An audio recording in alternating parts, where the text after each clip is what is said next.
Hey guys, my name is Brandon, and today we're going to talk about continuous probability distributions. So we're going to start off with a few basic definitions. We define a continuous random variable as having a probability of equaling some value within a particular interval. Here, p of x isn't our probability distribution, but rather p of x dx is. And the reason why is because dx has units of its own. For example, if it's in units of meters, then p of x has to be in units of probability per meter. That way, when p of x gets multiplied by dx, our overall quantity is in units of probability. Now that we have that covered, dx is supposed to represent an infinitesimal change in x. So if we wanted to know the probability of x equaling an exact value, then there is no change in x. In other words, dx is 0. Which implies that p of x dx is also 0. This implies that the probability of x equaling an exact value is always 0 for a continuous probability distribution. So where can we find a probability distribution that's like this? Well, for example, the average weight of an orange is 140 grams. So let's say I wanted to go to the store and find an orange that weighed exactly 140 grams. Well, I would be lucky if I found one that weighed 139 grams. I would be really lucky if I found one that weighed 140.1 grams.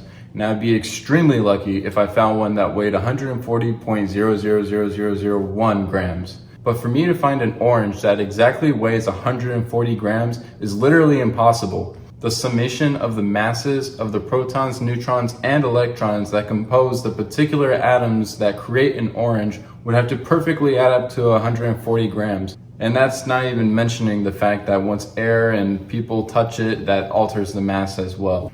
It's fair to say that the probability is just 0. But let's say I wanted to find the probability of finding an orange between 100 and 200 grams. Now it's suddenly very reasonable because there are plenty of oranges in the world that are between that specific range. So this is what we mean by a continuous probability distribution.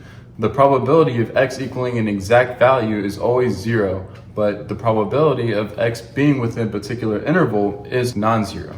If we're given the probability distribution function p of x dx and want to know the probability of x being within a particular interval, then we just integrate p of x dx over that interval. With that being said, if we integrate p of x dx over the entire range in which it's defined, that should equal 1. In other words, the probability of x taking on some value is 100%. Alright, so in this example it says the Maxwell-Boltzmann speed distribution describes the percentage of gas molecules that move with a particular speed.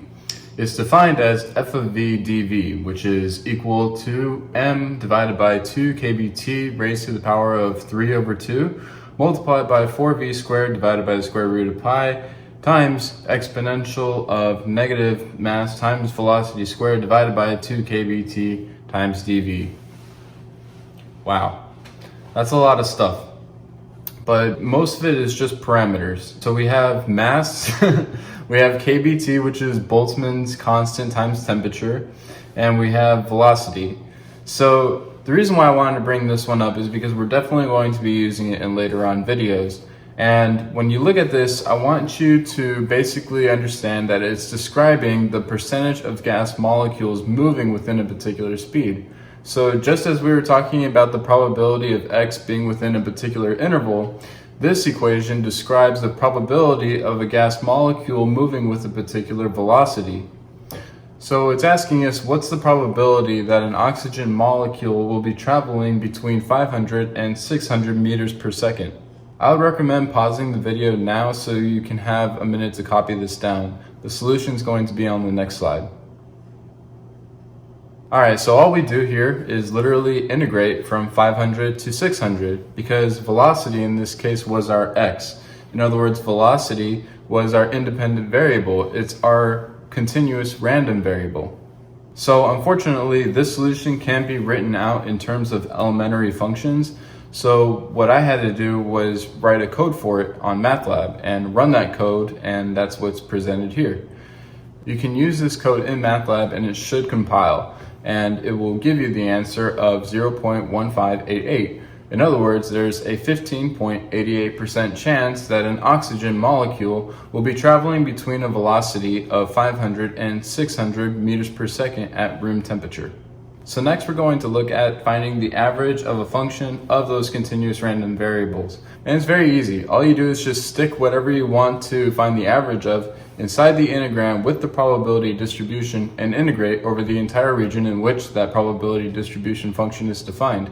So for example, the mean is defined as the average of x.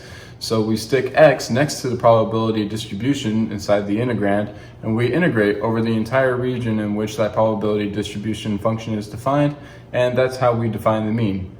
If we want to find the mean squared, then we stick x squared inside there and integrate again over the entire region in which the probability distribution function is defined. And lastly, if we wanted to find the average of any function of a continuous random variable, then we just multiply it by the probability distribution function and integrate over, guess what, the entire region in which the function is defined. Now let's move on to our final example. So this one says, using the Maxwell-Boltzmann speed distribution, develop an expression for the average speed of a gas molecule. So in this case, the Maxwell-Boltzmann distribution is our probability distribution function. So to find the average of the velocity, we just multiply v by f of v dv. So the way I solve this here is by compressing things a little bit. I made a substitution with alpha and beta, where alpha is equal to m divided by 2 kBt raised to the power of 3 over 2 times 4 divided by the square root of pi. And I also said that beta is equal to m divided by 2 kBt. That compresses it a lot, so now my probability distribution function is just a v squared times e raised to the power of negative beta v squared.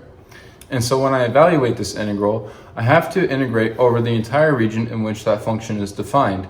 And that's only defined from 0 to infinity, because there's no such thing as a negative speed. You can have a negative velocity, but not a negative speed. So integrating from 0 to infinity of v times f of v dv gives us alpha divided by 2 beta squared times gamma of 2. But gamma of 2 is just equal to 1. So we just plug back in our substitutions for alpha and beta, and we find that our answer is equal to the square root of 8 kBt divided by pi m. And this is the average speed of a gas molecule given its mass and the temperature of its environment. Notice that it's independent of pressure. The reason why is because we're assuming that it's an ideal gas, so all the collisions are completely elastic. We'll discuss more of this later on, but right now I just wanted to get you guys familiar with a continuous probability distribution, and I also wanted you to become familiar with the Maxwell-Boltzmann distribution. Both of these things will become very important later on. So today you guys learned about continuous probability distributions, continuous random variables, how to calculate the average value of any function of those continuous random variables, and we also touched a little bit on Maxwell-Boltzmann's distribution. Thank you very much for watching my video, and please subscribe.